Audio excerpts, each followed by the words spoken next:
Another question is, one other statement is, a lot of these groups have been co-opted by the establishment. That's irrelevant. Like, whether they've been co-opted by the establishment or not, election protection, the ACLU, the League of Women Voters, there are all these organizations, they're nonpartisan, they're not supposed to, I mean, there are procedures that you go through. If you do feel that people are falling down the job, then what do you need to do? You need to call them out.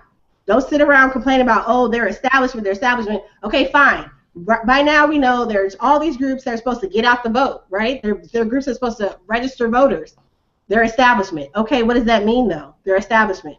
All right, fine, but they still have a job to do, because at the end of the day, whether they're establishment or not, we're all supposed to have the equal right to vote in the United States of America. So it doesn't really matter who they're for or what they're for. You know, people in like New York, the city is being called out on the carpet. No matter how establishment down for Hillary up and down, you know, the chain they are, they still have to be held accountable and do what needs to be done as well.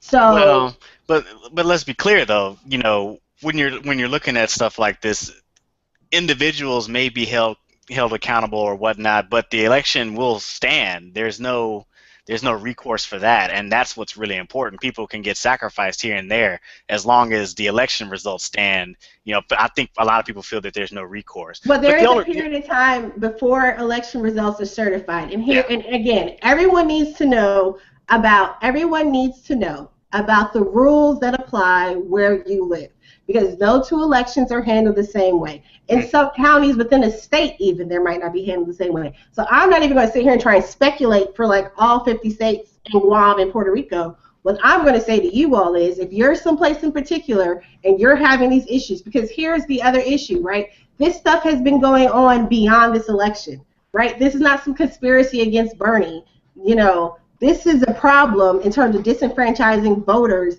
from competing against certain interests, period. It's been happening. The issue we had in Arizona was directly a VRA issue. That would not have been permitted to happen had the VRA not been gutted. So we can talk about how the establishment is this, or, you know, it's not fair that this happens, but at the same time, there are recourses. I'm not going to say that there's nothing that can be done. It just is what it is. There is something that can be done, but at the same time, it is a very high threshold. The best thing that we can do is to be organized, to mobilize, and to be educated about actually what the issue is, how, if possible, it can be resolved, and who do we need to contact. Yeah, my whole point of even bringing it up is really to make us aware that we need to really focus on getting major reforms done to the actual voter process, so that, one, everybody's able to vote, and two, it's all easily verified in an open process that kind of prevents any type of even the appearance of something going afoul. And I think that's what it really comes down to. And to your point, you can't be trying to come after the fact, you know, trying to hurry up and scurry and get things together, you know, and try to bring a case after the fact. You know, you need to already have things on the ground and people on the ground already getting ready to mount that before the issues even get out of hand. I understand that. But what I'm saying is, moving forward, we should create a system, or we should be trying to get a system in place where everything is easily verifiable, no one is disenfranchised, and it's easy to vote, but it's also very, very open.